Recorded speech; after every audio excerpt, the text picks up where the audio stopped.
Hey guys, Shadowz here. Welcome back to another Gears of War 4 video. Today we are going to be doing a new episode of my Truth series where we discuss the positives, the negatives and the improvements I would like to see for a feature in Gears 4. This video we are going to be covering weapon tuning. Within Gears of War 4, for the first time in the series, the game features two individual different weapon tunings, being core and competitive. The differences that set the two from each other and apart are the key differences in competitive being the following: lower damage across all weapons, no auto aim but bullet magnetism still active, higher damage bonus for a perfect active reload, harsher penalty for failing an active reload, longer time between active reloads for power weapons, and lastly, longer respawn time for map-based pickup weapons. The positives of the weapon tunings are the following: having a weapon tuning that includes weapons being a lot more powerful, it allows new players to have an easier time playing the game for the first time ever and learning the basics to what makes multiplayer function.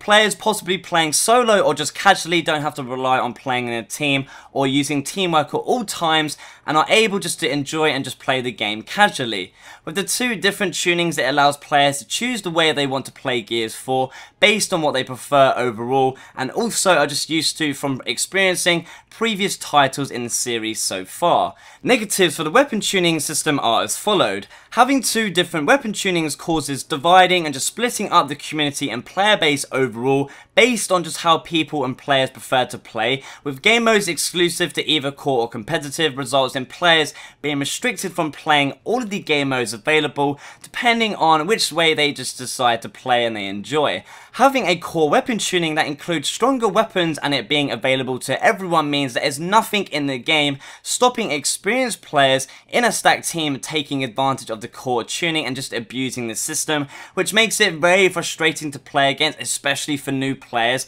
to the game itself, which could just end up with them not really enjoying it and never playing Gears again, which is something obviously we don't want. With two different weapon tunings also comes lots and lots of confusion for casual players not really understanding the differences between all of the different values of the game in core and competitive, which can lead to players getting slightly frustrated at the game when they assume a weapon isn't working because of playing with the two different tuning sets across all of the possible game modes. With core weapon tuning featuring stronger weapons overall, this actually does restrict the growth of esports for Gears 4, as casual new players will never enjoy playing competitive as much as they do core because they've already just got used to just playing with much stronger weapons. Please make sure to leave me a comment down below if you have played both in core and competitive. What weapon tuning do you actually prefer to play? For me personally, I think just having two different weapon tunings is a terrible idea, as it brings so many negatives to the game that outweigh the positives,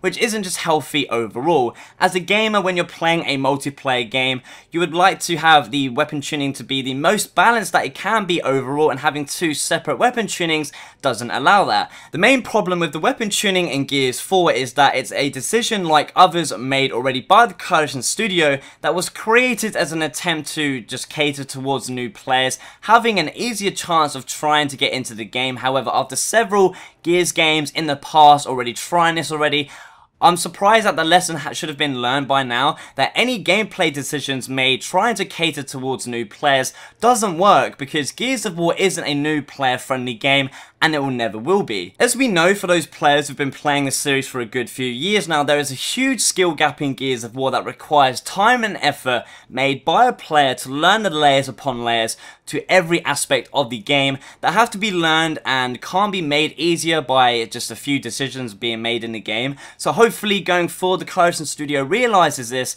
and it doesn't make decisions on trying to cater towards new players, but instead makes decisions on achieving the most balanced game overall, which will just allow players of all types of skill to learn on a fair playing field. So there you have it. They are the positives, negatives, and my personal opinion on the weapon tuning feature in Gears of War 4. Give the video a thumbs up and share if you enjoyed, and subscribe if you aren't already. Thank you for watching, and as always, I shall see you in the next one.